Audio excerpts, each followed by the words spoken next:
السلام علیکم ورحمۃ اللہ۔ ماشاءاللہ یہ فاروق صاحب بڑے اچھے انداز سے گفتگو کر رہے ہیں، اور میں باقی ساتھیوں سے بھی کہتا ہوں باقی بھی بولا کرو، یہ بولنے کا وقت ہے۔ مرنے کے بعد کوئی آپ سے بولا نہیں جائے گا، نہ مردہ سنتا ہے، نہ دیکھتا ہے، نہ پہچانتا ہے۔ ختم، چند دنوں کے بعد یہ کیڑے مکوڑوں کی خوراک بن جائے گا، اور اس کے بعد ہڈیوں کا پنجر، اور پھر اس کے بعد ہڈیاں بھی وہ سیدھا ہو جائیں گی۔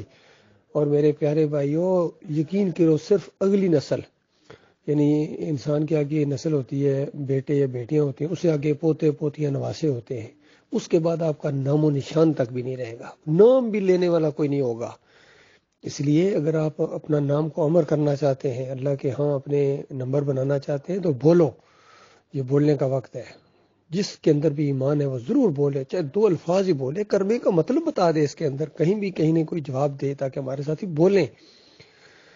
باقی اپنے فاروق صاحب، جس طرح آپ نے کہا نا کہ یہ بر صغیر میں اسلام پھیلانے میں صوفیہ کا کردار، یہ سوال ہوتا تھا ہمارا، مجھے ابھی تک یاد ہے، یعنی 4th 5ویں میں بھی، اور خاص 9th 10th میں بھی اسی طریقے سے یہ معاشرتی علوم کے اندر اور تاریخ کے اندر یہ سوال ہوتا تھا، اس کا ہم جواب دیا کرتے تھے۔ مجھے ابھی تک وہ جواب بھی یاد ہے جو ہم نے جواب دیے تھے، لیکن اس وقت آنکھیں بند تھیں، ایمان خالص نہیں تھا، اور اب آنکھیں کھلی ہیں اللہ کے ایک بندے کی وجہ سے۔ ڈاکٹر مسعود الدین عثمانی نے جب یہ دعوت اٹھائی تب آنکھیں کھلی ہیں نا، ورنہ ہم تو بریلوی مر جاتے، دیوبندی مر جاتے، اہل حدیث مر جاتے۔ یہ اللہ کا احسان ہوا ہمارے اوپر، اور ڈاکٹر صاحب کے اوپر بھی اللہ کا احسان ہوا ہے، تو ہم اس احسان کا اظہار نہ کریں۔ اور ہمیں تو یہ سکھایا گیا تھا کہ بر صغیر میں صوفیہ کا کردار اسلام کے پھیلانے میں اندازہ لگائیے۔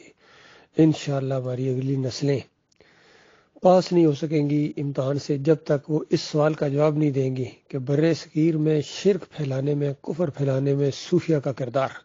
اس پر وہ سارے صوفیوں کا پھر نام لکھا کریں گے، یہ اس علاقے میں عبد القادر جیلانی بغداد میں، علی اجمیری لاہور میں، اور محی الدین چشتی نے وہاں انڈیا میں، اور احمد سرندی نے، اور محدث دہلوی نے، شاہ ولی اللہ نے، یہ کفر پھیلائے ہیں، یہ شرک پھیلائے انہوں نے۔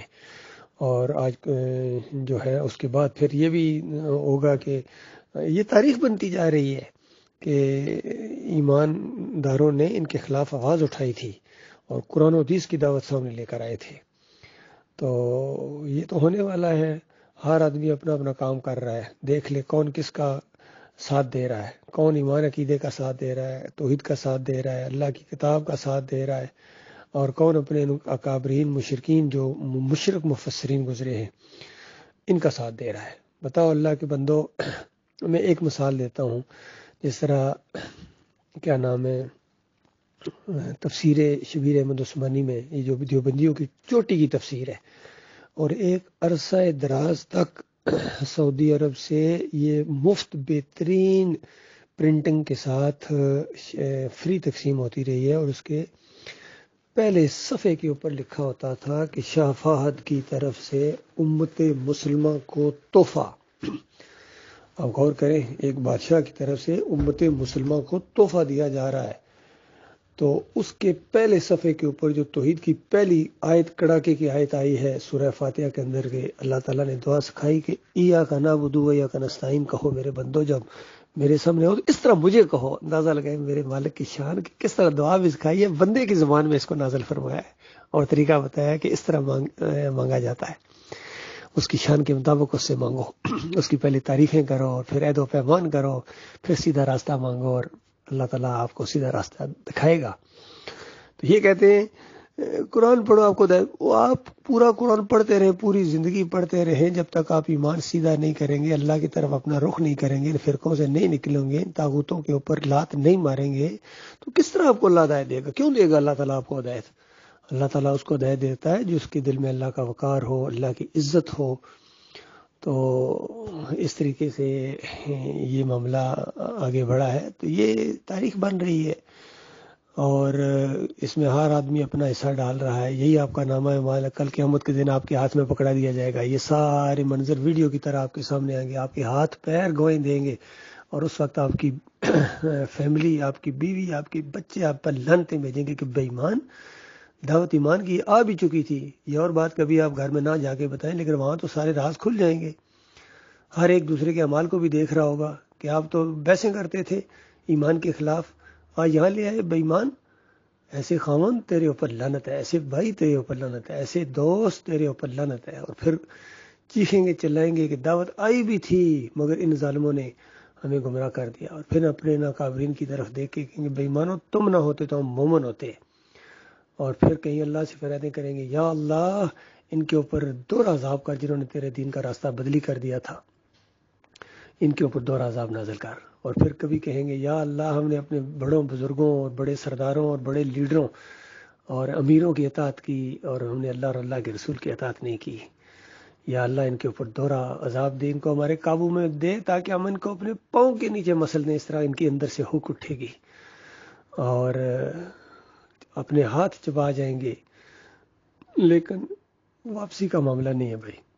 وہاں چیخو گے چلاؤ گے، ان سارے جن کا ذکر کیا گیا ہے سب کو کھول کھول کے بیان کیا گیا. ہمارے ساتھی کھول کھول کے بیان کرتے ہیں اور یہی توحید ہے، یہ جو مردی ہے، یہ صحیح معنوں میں انسانیت ہے، یہ صحیح معنوں میں اخلاق ہے. باقی یہ چھپانا، ان کے اوپر اللہ نے لعنت بھیجی ہے جو آگ اور بادل کو چھپاتے ہیں. جان بھی گئے ہیں، سب کچھ جانتے بھی ہیں، پھر بھی اس کے بعد یہ چھپاتے ہیں، کفر و شرک کو چھپاتے ہیں، مکس کر کے مکس گولی دینا چاہتے ہیں. یہ امت کو نکلنے نہیں دینا چاہتے اس کفر و شرک سے. بے ایمان پھر آگے آئے ہیں، نئے شکاری پرانا جال لائے ہیں، وہی جال جس کے اندر پہلے انہوں نے انسانیت کو جکڑا ہے پھر اسی کے اندر جکڑ رہے ہیں اور اس دعوت کا راستہ روکنے کی کوشش کر رہے ہیں. یہ پھونکوں سے یہ چراغ بجھایا نہ جائے گا. یہ توحید کی دعوت اٹھی ہے. اس سے پہلے بڑے بڑے بدماش آئے اس دعوت کو روکنے کے لیے. فرعون آیا ہے، قارون آیا ہے، حامان آیا ہے، ابو جہل آیا ہے، عتبہ اور شیبہ آئے ہیں، بڑے بڑے آئے ہیں، اس دعوت کو نہیں روک سکے. اور یہ تو ان کے پاس تو اتنی طاقت ہی نہیں ہے جو پہلوں کو اللہ تعالیٰ نے دی تھی. جب وہ نہیں روک سکے ہیں تو یہ کیسے روکیں گے؟ اللہ کا دین آئے گا اپنی پوری شان و شوکت کے ساتھ، پوری عزت کے ساتھ آئے گا انشاءاللہ. سر کا تاج بن کر آئے گا اور بھیک مانگنے کی گزارشات کرنے سے نہیں آئے گا، ووٹیں مانگنے سے نہیں آئے گا، نوٹ مانگنے سے نہیں آئے گا. یہ جہاد کے ذریعے آئے گا، قتال کے ذریعے آئے گا. اس قوم کو ہم نے 2 حصوں میں تقسیم کرنا ہے. یہ پوری طرح ہم بیان کر رہے ہیں ایمان کی بنیاد کے اوپر. ایک طرف خالص اللہ کے بندے ہوں گے، قرآن کے ماننے والے، صحیح حدیث کو ماننے والے، نعرہ تکبیر اللہ اکبر کا نعرہ لگانے والے. اور دوسری طرف ہوں گے یہ قادیانی ہوں گے، شیعہ ہوں گے، بریلوی ہوں گے، دیوبندی ہوں گے، اہل حدیث ہوں گے، سارے مل جائیں گے. یہودیوں کے ساتھ یہ ملیں گے سارے جا کر، یہ ایکا کر لیں گے. تو بہرحال اپنا انجام دیکھیں گے.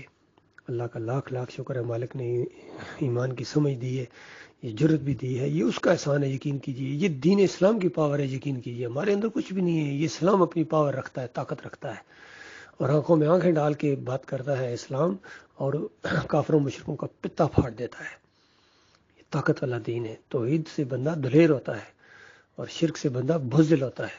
اسی وجہ سے آج ان مسلمانوں کے اوپر ذلت اور خواری، ان کی ماں اور بہنیں چیخ رہی ہیں، وہاں عزتیں ان کی لوٹی جا رہی ہیں. کوئی ان کے اوپر، یہ یہاں ڈانس کر رہے ہیں، یہ یہاں کرکٹ کے میچ کروا رہے ہیں، یہ یہاں نعرے لگا رہے ہیں، یہ الیکشن لڑ رہے ہیں. جناب یہ بلدیاتی الیکشن ہو رہے ہیں جن بے ایمانوں کے. یہ معاملہ ان کا